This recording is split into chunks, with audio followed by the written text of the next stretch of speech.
जानते हैं महाभारत में द्रौपदी की चीर हरण करने के बाद द्रौपदी के साथ कौरवों ने क्या किया था, और आप ये जानकर हैरान रह जाओगे। द्रौपदी 5 पांडवों के अलावा किसी और से भी प्रेम करती थी, जिसका नाम सुनकर आप दंग रह जाओगे। और द्रौपदी ने क्यों दिया था कुत्तों को इतना बड़ा श्राप, जिसकी वजह से कुत्ते आज भी खुले में सहवास करते। दोस्तों, महाभारत ग्रंथ में ऐसी बहुत सी कहानियां हैं जो आज भी लोगों के लिए एक रहस्य बनी हुई है। ऐसी ही एक कहानी है द्रौपदी की। दोस्तों, आप महाभारत में सबसे अहम किरदार निभाने वाली द्रौपदी को जरूर जानते होंगे। द्रौपदी का ऐसा कौन सा रहस्य था जो महाभारत में छुपाया गया? तो आज जानते हैं इस वीडियो में कि वह कौन से रहस्य थे जो कि दुनिया से और महाभारत में छुपाए गए। दोस्तों, महाभारत की कथा के अनुसार ऐसा बताया जाता है कि जब द्रौपदी का जन्म नहीं हो पाया था तो उससे पहले द्रौपदी के पिता राजा द्रुपद और गुरु द्रोणाचार्य के बीच घनघोर दुश्मनी हुआ करती थी, और इन दोनों के बीच में युद्ध भी हो चुका था, जिसमें द्रोणाचार्य ने अपने शिष्य अर्जुन से राजा द्रुपद को हार का सामना करवाया था। हालांकि बताया जाता है कि राजा द्रुपद और द्रोणाचार्य के बीच में ये युद्ध राज्य सीमा को लेकर हुआ था, जिसमें गुरु द्रोणाचार्य की तरफ से अर्जुन ने युद्ध करके राजा द्रुपद के आधे राज्य पर कब्जा कर लिया था। अर्जुन से हारने के बाद राजा द्रुपद अपना अपमान सहन नहीं कर पाए और उन्होंने गुरु द्रोणाचार्य से बदला लेने के लिए एक यज्ञ किया, जिसकी अग्नि से राजा द्रुपद को धृष्टद्युम्न नाम का एक पुत्र तो प्राप्त हुआ। इसी के साथ साथ उन्हें कमल नेत्रो जैसी एक सुंदर कन्या भी पुत्री के रूप में मिली, जिसका नाम द्रौपदी रखा गया।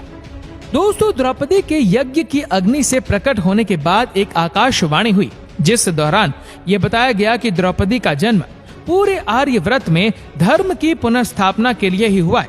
तो दोस्तों, ये तो हम सबको पता है कि महाभारत में द्रौपदी को 5 पुरुषों से विवाह करना पड़ा था, लेकिन दोस्तों आखिर ऐसा हुआ क्यों था? तो हम आपको बता दें कि राजा द्रुपद ने द्रौपदी के स्वयंवर का आयोजन किया।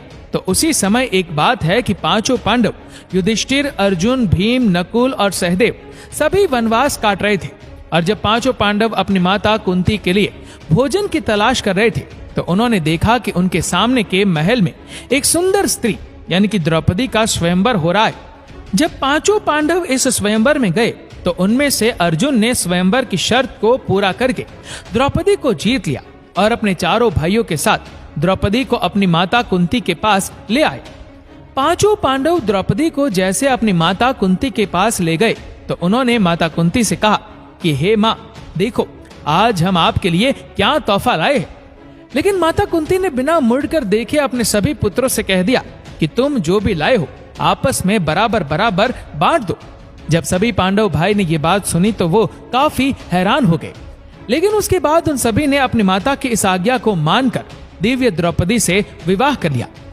दोस्तों, आपको बता दें कि जब 5 पांडव की माता कुंती ने सभी को द्रौपदी से विवाह करने को कहा था तो शुरुआत में द्रौपदी 5 पांडव से विवाह करने के लिए नहीं मानी, लेकिन कुछ समय के बाद उन्होंने 5 पांडवों से विवाह करने के लिए एक शर्त रखी, जिसके मुताबिक ये बताया जाता है कि उन्होंने 5 पांडव से ये कहा कि मैं आप सभी से विवाह करने को तैयार हूँ, लेकिन आप 5 में से कोई भी किसी अन्य स्त्री को अपनी पत्नी के रूप में कभी भी इंद्रप्रस्थ नहीं लाएगा, यानी कि वो कभी भी अपनी गृहस्थी को किसी दूसरी महिला के साथ साझा नहीं करेगी।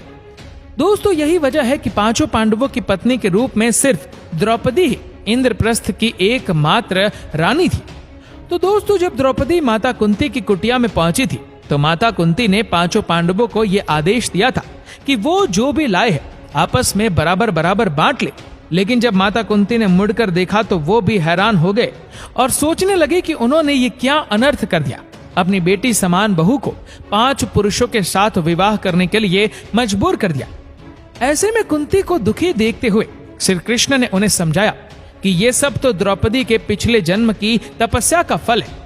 कहा जाता है कि द्रौपदी पिछले जन्म में एक साधु की बेटी थी और उनका विवाह नहीं हो पा रहा था। अपने विवाह के लिए द्रौपदी ने भगवान शिव की घोर तपस्या की थी और उनसे वरदान मांगा था कि उन्हें 5 गुणों वाला पति चाहिए, लेकिन 5 गुण किसी एक में मौजूद होना संभव नहीं था, जिसके चलते द्रौपदी को अगले जन्म में 5 पतियों का सुख प्राप्त हुआ। दोस्तों, महाभारत के दौरान द्रौपदी ने बताया था कि एक पतिव्रता स्त्री में कौन से लक्षण होने चाहिए। एक बार की बात है जब श्री कृष्ण की पत्नी सत्यभामा द्रौपदी से मिलने आए तो उन्होंने द्रौपदी से ये पूछा कि आपके पांचों बलशाली पांडव आपका इतना सम्मान क्यों करते हैं? तब द्रौपदी ने सत्यभामा को जवाब देते हुए कहा कि मैं अहंकार और क्रोध से बिल्कुल परे हूँ और मैं केवल अपने पतियों की खुशी में ही खुश रहना पसंद करती हूँ। मैंने जब से पांचों पांडवों के साथ विवाह किया है तब से मैं किसी भी अन्य पुरुष को देखकर आकर्षित नहीं होती हूँ और मेरा तन मन सब कुछ पांडवों का ही हो चुका है। जब युधिष्ठिर ने अपनी पत्नी द्रौपदी को जुए में दांव पर लगा दिया था, इसके बावजूद भी द्रौपदी ने अपने धर्म का पालन करना नहीं छोड़ा।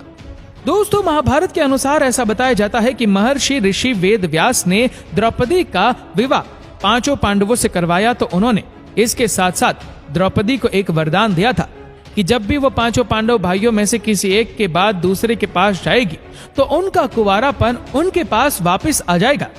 दोस्तों, महाभारत में ऐसा बताया जाता है कि द्रौपदी जब पांचों पांडवों से विवाह करने के बाद अपने निवास स्थान आई थी तो उन्होंने पांचों पांडवों से ये कहा था कि वो एक समय में केवल एक पांडव के साथ ही निवास करेंगी और अगर कोई इस नियम को तोड़ेगा तो उसे वनवास में रहकर कठोर ब्रह्मचर्य का पालन करना पड़ेगा। तभी एक बार की बात है कि युधिष्ठिर अपने कमरे में द्रौपदी के साथ संभोग कर रहे थे और उनकी चप्पलें बाहर ही पड़ी हुई थी, लेकिन कहीं से कुत्ता आया और युधिष्ठिर की चप्पलों को उठा कर ले गया। उसी समय अर्जुन द्रौपदी के कमरे की तरफ आ रहे थे। जब अर्जुन ने कमरे के बाहर चप्पलें नहीं देखी तो उन्हें ऐसा लगा कि द्रौपदी के साथ कमरे में कोई भी नहीं है और वो कमरे के अंदर चले गए। अर्जुन ने अंदर जाते हुए देखा कि द्रौपदी और युधिष्ठिर दोनों आनंद में खोए हुए थे। जब उन दोनों ने भी अर्जुन को देखा तब अर्जुन द्रौपदी के नियम को तोड़ चुके थे और सजा के मुताबिक अर्जुन को वनवास काटना पड़ा था। लेकिन दोस्तों, जब द्रौपदी को यह पता चला कि इसमें अर्जुन की कोई गलती नहीं थी और ये सब कुछ कुत्ते की वजह से हुआ, तो द्रौपदी ने सभी कुत्तों को यह श्राप दिया था कि जिस तरह से तुम्हारी वजह से किसी ने मुझे संभोग करते हुए देखा है, उसी तरह पूरी दुनिया तुम्हें भी संभोग करते हुए देखेगी और तुम्हें लज्जा का एहसास होगा। दोस्तों, ऐसा भी बताया जाता है कि स्वर्ग यात्रा के दौरान जब खाई में गिरकर द्रौपदी की मृत्यु हो गई थी, तब भीम ने अपने बड़े भाई युधिष्ठिर से यह पूछा था कि द्रौपदी ने अपने जीवन में कभी कोई पाप नहीं किया, फिर वो हमारे साथ स्वर्ग क्यों नहीं जा सकी? जिसका जवाब देते हुए युधिष्ठिर ने भीम से कहा कि द्रौपदी हम पांचों पांडव भाइयों में से सबसे ज्यादा प्यार अर्जुन से करती थी, जिसे उसने हमसे छुपा के रखा था और यही वजह है कि वो स्वर्ग तक नहीं जा सकी। परंतु दोस्तों, बताया यह भी जाता है कि द्रौपदी ने कर्ण के प्रेम का रहस्य भी छुपाया था। दोस्तों, बताया जाता है कि द्रौपदी जब वनवास का 12वां वर्ष काट रही थी तो एक दिन वो 5 पांडवों के साथ जंगल से गुजर रही थी, जहां उन्होंने एक जामुन का पेड़ देखा और जामुन के पेड़ में जामुन का गुच्छा लटक रहा था। जामुन के गुच्छे को देखते ही द्रौपदी ने उसे तोड़ लिया। तभी वहां श्री कृष्ण प्रकट हुए और उन्होंने द्रौपदी को बताया कि एक साधु अपना 12 वर्ष का उपवास खत्म करके उसे खाने वाला था और अब तुम्हें उस साधु के श्राप का शिकार होना पड़ेगा। इसी के साथ ही श्री कृष्ण ने यह कहा कि यदि जामुन के पेड़ के नीचे जाकर तुम अपने जीवन का एक ऐसा सत्य बोलोगी जिसे तुमने सबसे छुपाया हो, तो उस पेड़ पर जामुन का गुच्छा वापस लग जाएगा। पांचों पांडव के एक एक बार सत्य बोलने के बाद जब द्रौपदी की बारी आई तो उन्होंने श्री कृष्ण को बताया कि मेरे पांचों पति मेरी ज्ञानेंद्रियों के समान है, लेकिन इतना शिक्षित होने के बावजूद भी मेरी वजह से मेरे पतियों को कितना कष्ट सहना पड़ा। जब यह सुनने के बाद भी जामुन के पेड़ पर वापस से जामुन नहीं लगे तो श्री कृष्ण ने द्रौपदी से कहा कि तुम अभी भी कुछ छुपा रही हो।